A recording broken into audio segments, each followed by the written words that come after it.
नमस्कार, मी Indira. News अनकटच्या sports अपडेटमध्ये तुम्हा सगळ्यांचं स्वागत करते. पाहुयात क्रीडा क्षेत्रातील काही महत्त्वाच्या घडामोडी. रोहित शर्माच्या नावावर असलेल्या स्टँडचं उद्घाटन 16 मे रोजी वानखेडे स्टेडियममध्ये एका कार्यक्रमात केले जाईल.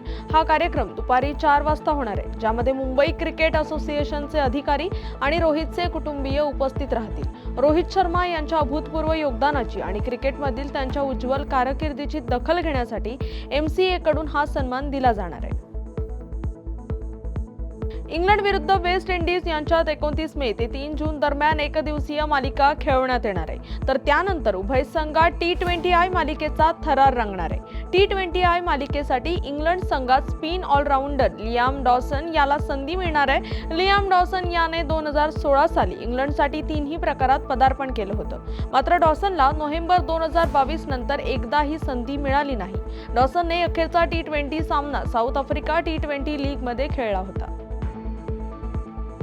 बांगलादेशाच्या संघात एक महत्त्वपूर्ण बदल झालाय. शॉन टेट यांची बांगलादेशच बॉलिंग कोचपदी नियुक्ती करण्यात आली आहे आणि टेट हे या पदावर 2027 पर्यंत असतील. बांगलादेश क्रिकेट बोर्डाने हा निर्णय घेतलाय, त्यामुळे संघाची गोलंदाजी सुधारण्यास मदत होईल. टेट यापूर्वी पाकिस्तान, वेस्ट इंडिज आणि अफगाणिस्तान संघाचे प्रशिक्षक होते. त्यांची नियुक्ती आंद्रे एडम्स यांच्या जागेवर झाली आहे.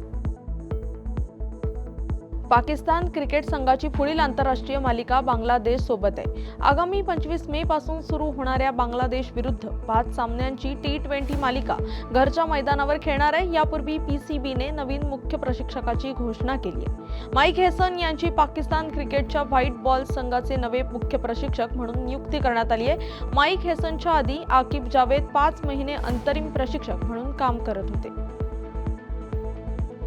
BCCIने IPLच्या उर्वरित वेळापत्रकाची घोषणा केली आहे. त्यानुसार आता 17 मे ते 3 जून या कालावधीत IPLचा उर्वरित मोसम खेळवला जाणार आहे. मात्र या लढतींसाठी परदेशी खेळाडूंचा सहभाग असायला हवा, यासाठी BCCI कडून परदेशी क्रिकेट मंडळावर दबाव वाढवण्यात येतोय. खेळाडूंच्या उपलब्धतेबाबत BCCIचा इंग्लंड आणि ऑस्ट्रेलिया या 2 मंडळांशी संवाद सुरू आहे. खेलो इंडिया यूथ गेम्स 2025 मध्ये मुंबईच्या परीना राहुल मदान पोट्रा हिने 3 सुवर्ण आणि 2 रौप्य पदकं पटकावून आपली क्षमता सिद्ध केली आहे. तिने केलेल्या या कामगिरीबद्दल तिचं सर्व स्तरातून कौतुक होतंय. खेलो इंडिया यूथ गेम्स 2025 अंतर्गत दिल्लीतील इंदिरा गांधी इंडोर स्टेडियममध्ये रिदमिक जिम्नॅस्टिक्सच्या अंतिम सामन्यांमध्ये देशातील तरुण जिम्नॅस्टिक्सनी कला, संतुलन आणि लयबद्धतेचा अप्रतिम संगम सादर केलाय. भारत-पाकिस्तान यांच्यातील सीमेवरील तणाव निवळल्यानंतर IPLचा धमाका पुन्हा एकदा सुरू होतोय. पहलगाममध्ये झालेल्या दहशतवादी हल्ल्यात प्राण गमावलेल्या कुटुंबियांच्या भावनांचा आदर करण्यासाठी BCCIने पुढील 17 सामन्यांमध्ये नाचगाणं म्हणजेच डीजेचा गोंगाट आणि चिअरलीडर्सचं थिरकणं बंद करावं, असं आवाहन महान फलंदाज आणि समालोचक सुनील गावस्कर यांनी BCCIला केलंय.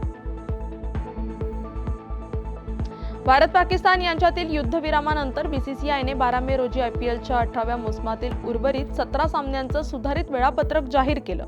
या दरम्यान टीम इंडिया अनऑफिशियल टेस्टसाठी इंग्लंड दौऱ्यावर रवाना होणार आहे. निवड समितीचे अध्यक्ष अजित आगरकर यांच्या नेतृत्वात BCCIने 14 सदस्यीय संघ निश्चित केलाय. ओपनर यशस्वी जयस्वाल आणि विकेटकीपर बॅट्समन ईशान किशन या दोघांचा 14 खेळाडूंमध्ये समावेश असल्याचं म्हटलं जातंय. ईशान किशन याआधी संघात नव्हता, मात्र IPL मध्ये 2 खेळाडूंना झालेल्या दुखापतींमुळे ईशानला संधी मिळाली आहे. या बातमीचा वेळ झाली. स्पोर्ट्स अपडेटमध्ये इथेच थांबायची. तोपर्यंत पाहत राहा न्यूज अनकट.